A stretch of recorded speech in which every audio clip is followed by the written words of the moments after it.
Today we'll be taking a look at the model kit Succubus Aicy, a copy from the model kit from Flame Toys Furai Arcee. I don't have the original, so I have nothing to compare it with. So let's just see what type of quality this KO can give us. Taking a look at the box, we have some prints of her poses and some descriptions. Not bad. It's got a glossy finish, a mixture of glossy finish and matte. Top left, we have possibly their company brand, M-Breed Infinite Charm, and the age appropriate thingy, 14 and up. It could be the difficulty or maybe something else. I think the box is kinda nice. If you're a box collector, it could be something you'd like to keep. Inside the box, we got a couple of runners, a manual, let's see inside, 2 identical stickers. Identical. No, it is not a bonus sheet. Building her, you'll need your hobby knife, side cutter, some sandpaper. I use 600 and 1000 grit. I didn't use super glue, but you might need it. And most importantly, I would add nail polish. Put everything back in the box first. Runners, stickers, everything else, and the tool. And there she is.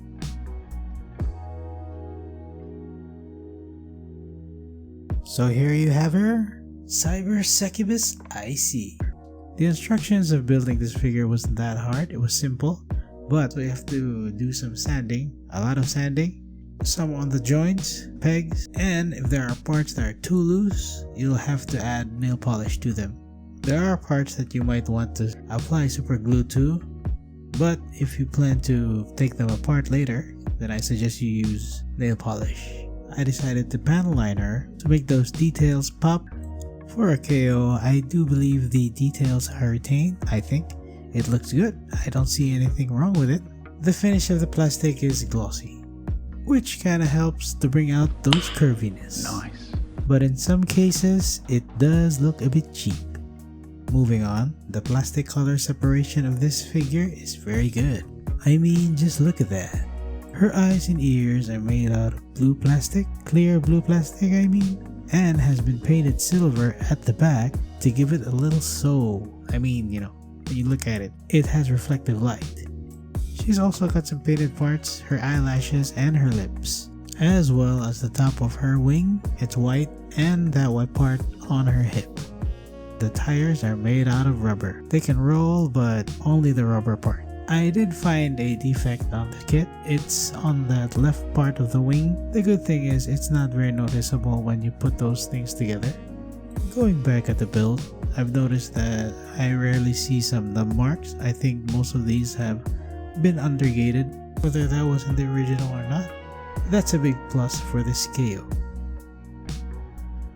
Okay, it's time to check out her accessories. First up, we got a pistol that is in gray plastic, has a blue sticker to give that energy looking thing on it. The cool thing about this gun, attaching these pink parts, and now you got a plasma gun. But wait, there's more. Say, what's cooler than a plasma gun?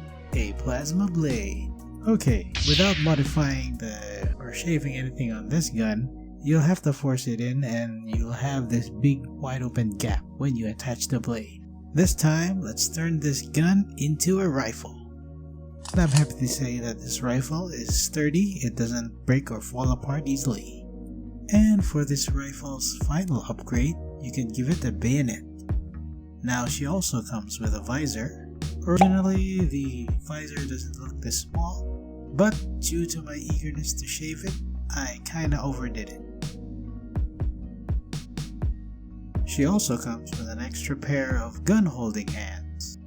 Now let's talk about the extra accessories you get with this bootleg.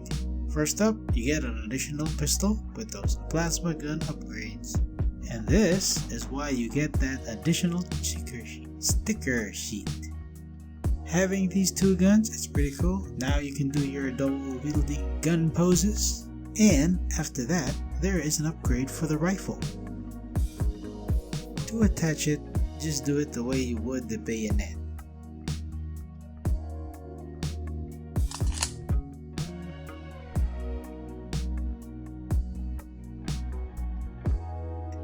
Aside from that upgrade, you also get these two blades. Pretty cool. The only downside about this, you can only let her hold it downwards.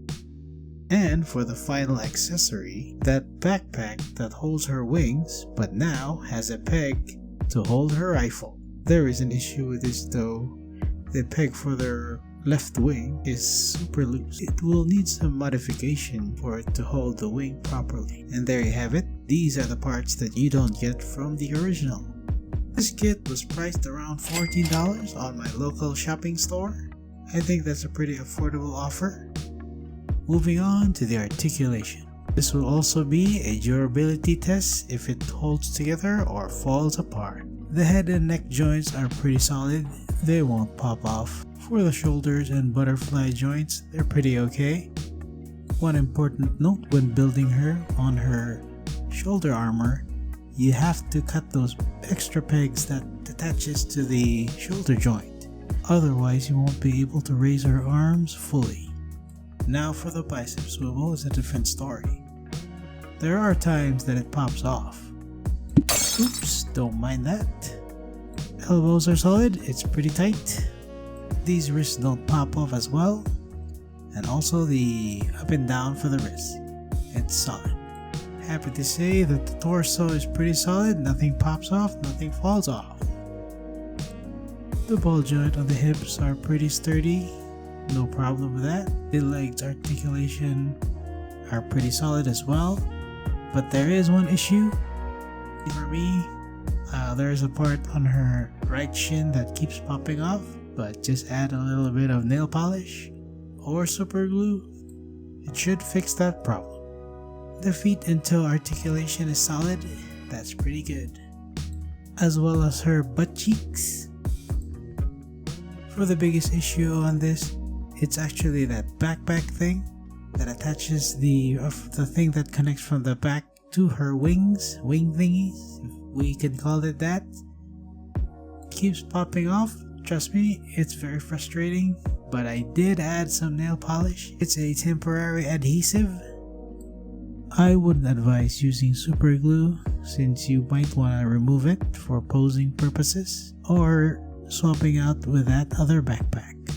Aside from that, everything else on her back is well built and will not fall off. Aicy is about 6.5 inches tall.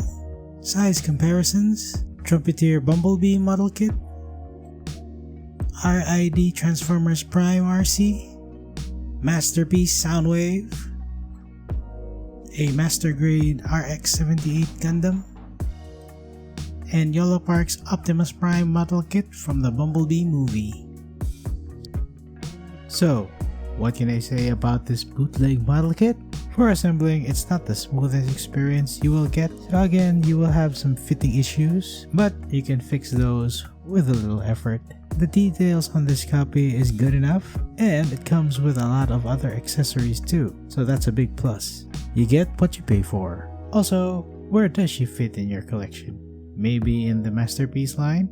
Although she can't transform, but I think her size may fit with them. So, should you buy succubus Aicy? Well, that depends. If you're out of budget and you like extra accessories, well, this is a good option. And that's about it for Aicy. Like and subscribe. If you have anything to say, comment down below. I thank you and hope to see you in the next video. Ciao!